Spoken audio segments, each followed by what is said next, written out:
Hey there, YouTube. Um, there's a lot going on with my husband, and unfortunately, none of it is good. And I've recorded videos, but honestly, I'm so exhausted and stressed, and my energy is just non existent. So they're pretty terrible. So I'm not going to upload them.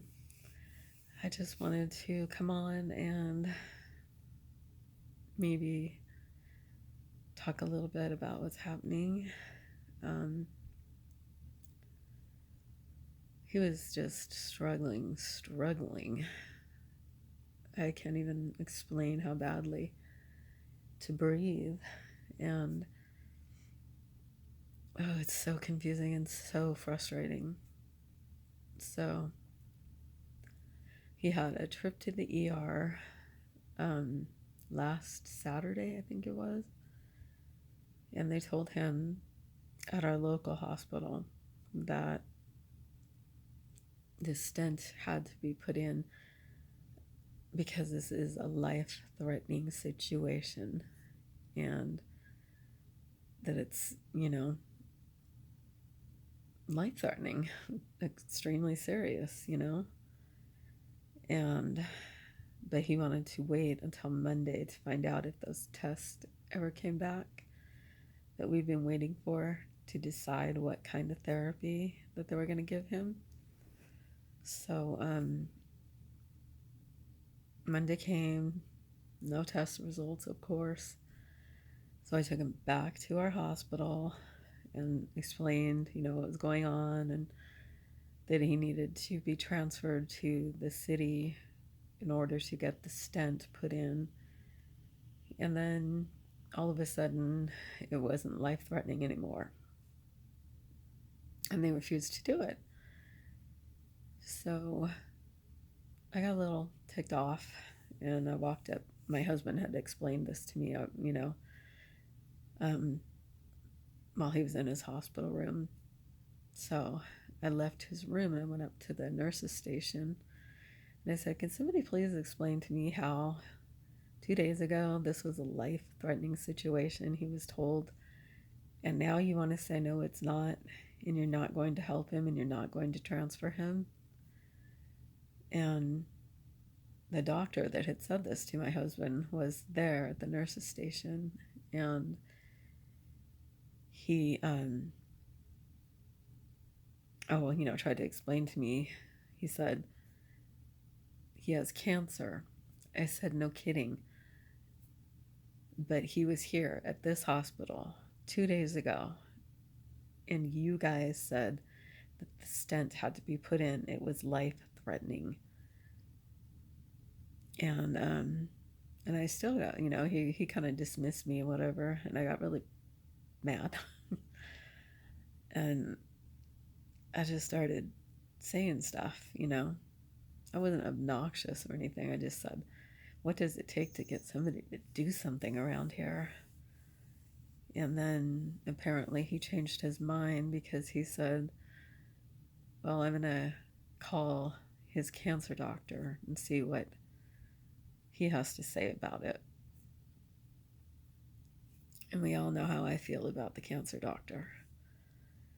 So he called him. The cancer doctor refused to do the stent, of course, because why should he do anything to try to save a life, That's not what doctors are for. And so then this ER doctor told me he was going to call a pulmonologist, that the pulmonologist that first recommended it when my husband was first transferred to the big city hospital. And that guy never called back. We waited for 4 freaking hours. And the ER doctor tried to call again. Nobody would take the phone call.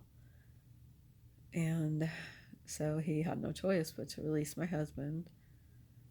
So then 2 days later, I think it was, yeah, we what had happened is the ER doctor convinced the cancer doctor to do something for my husband. So the cancer doctor got a hold of the radiation department, and we got an appointment with them either Tuesday or Wednesday. I think it was Wednesday. I think days are just running into each other. But so we went and saw them, and I swear the first thing that this radiation guy says is, we need to look into getting a stent put in there.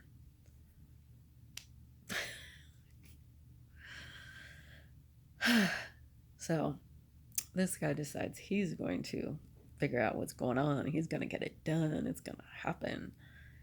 So he goes and calls the cancer doctor, which the cancer doctor is just right upstairs from this guy. So he calls, and either the cancer doctor either ignored the call or told the radiation guy no.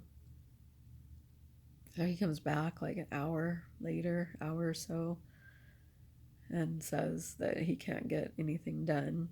Gee, imagine that. So then he decides that, we need to get some radiation going to try to help my husband have better breathing, because the one cancer is right on the branches, that like go, in your chest and branch out, and they're squeezing together. They're being squeezed together by this tumor. So that's what's causing my husband to have such a hard time with breathing.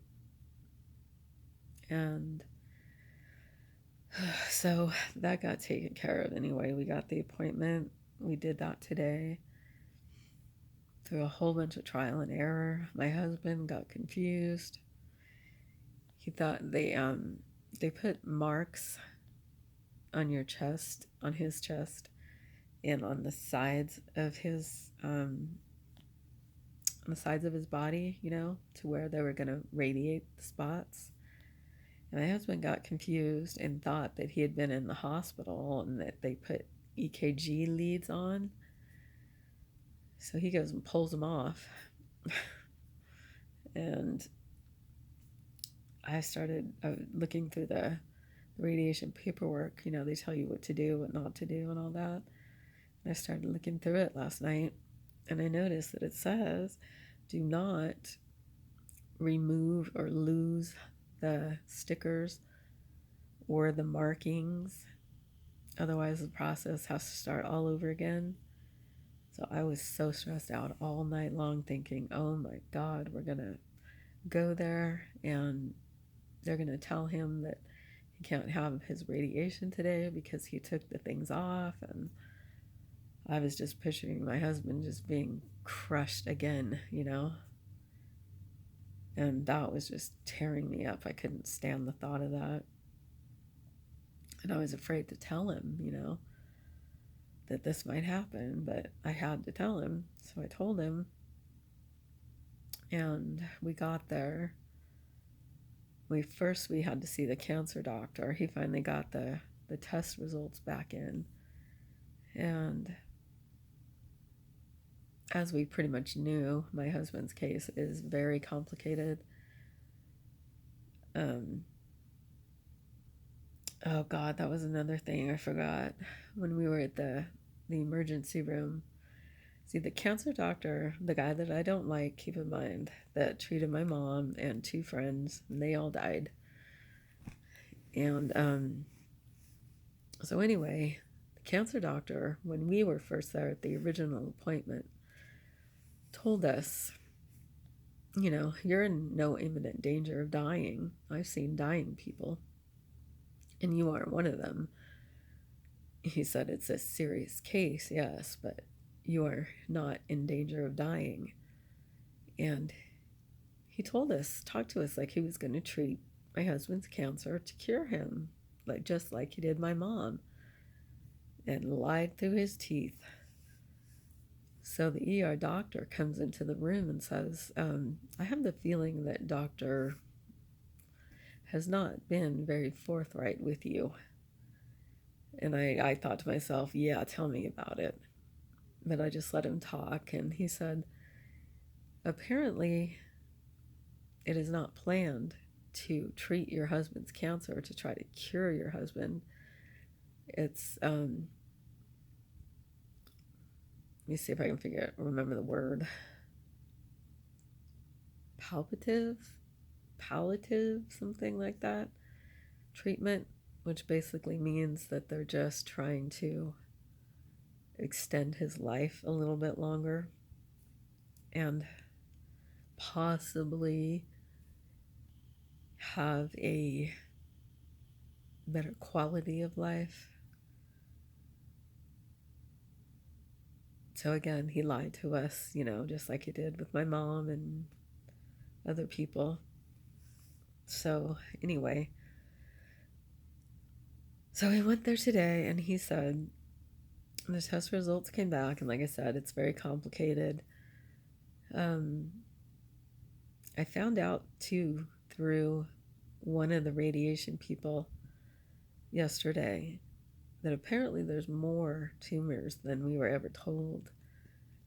But I didn't ask about it because my husband was there, and he's just a stress mess right now, and I don't want to add to it. So they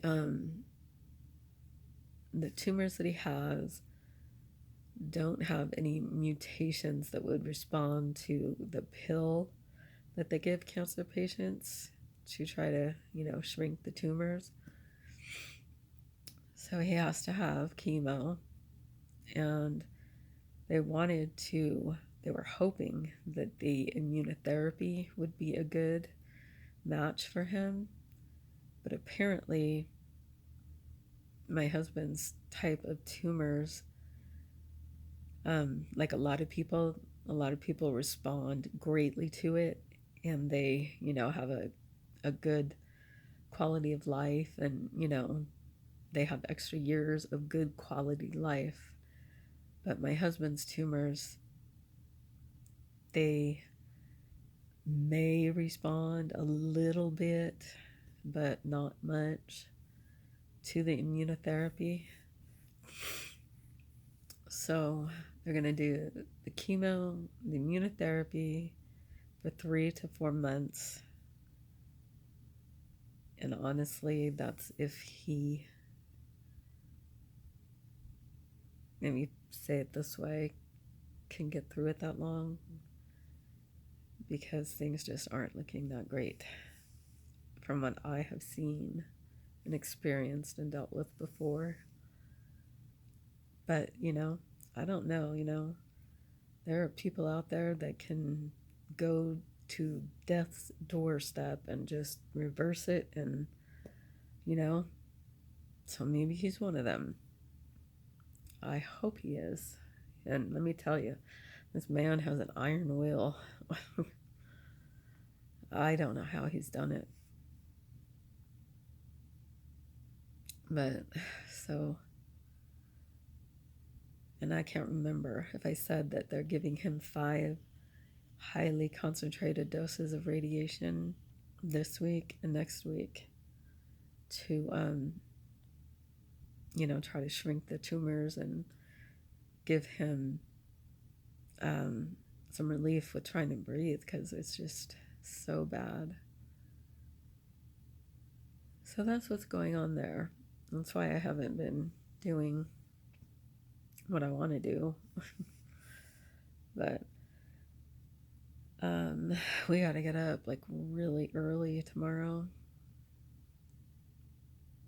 So I don't know if I'll do a video in the morning, but maybe over the weekend and maybe next week.